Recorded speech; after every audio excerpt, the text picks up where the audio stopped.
Сіз Татарстан хабарлары программасын қарайсыз. Алдағы минутларда.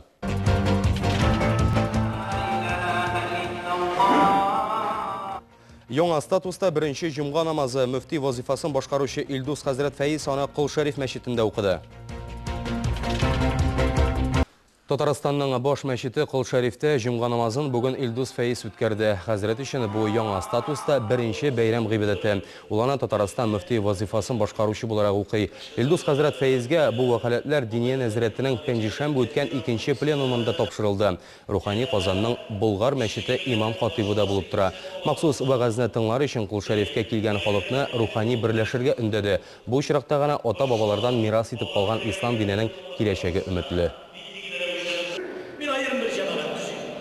Minüzüne özüm cemaat.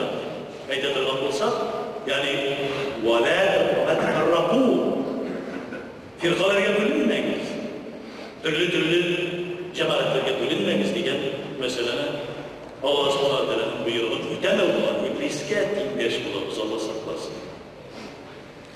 Халыкны берләштерү турында ислам динен кабул итүгә 1000 ел исемендәге Казан югары мөселман мәдрәсәсендә дә сөйләделәр. Бүген уку йортында читтән торып белем алучы шәкертләрнең соңгы дәресе шуңа багышланган иде.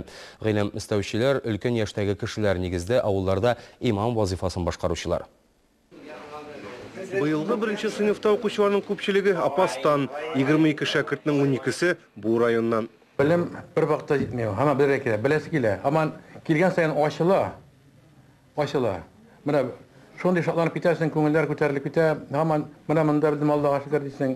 Һаман укыйсың, һаман ачыла бара.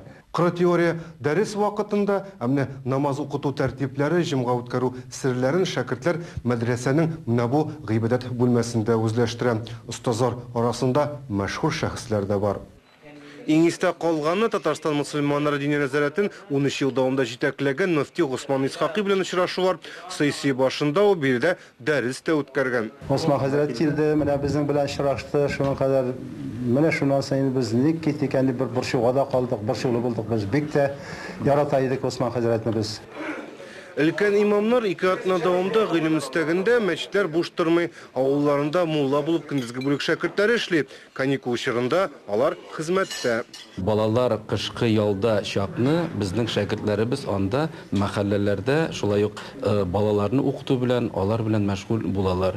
Менә ансы инде без планга кертелгән, алар бу өлкәдә дә без ул юнәлешне күздә тотабыз. Хәзер авыл имамнары өйләренә кайтып китте, киләсе сессияга кадәр гыйлем истәргә. Яңадан муллаларны мәдрәсәдә җәй көнне көтеп калалар. Альфред Мөхәммәд Рахимов, Рамзил Гарипов, Татарстан Яңа гасыр каналы. Әлеге сәгатькә менә шулар иде. Кыска вакытлы рекламадан соң спорт дөньясында булган иң кызыклы вакыйгалар белән сезне Илдар Сафиуллин таныштырыр. Уңышлар сезгә.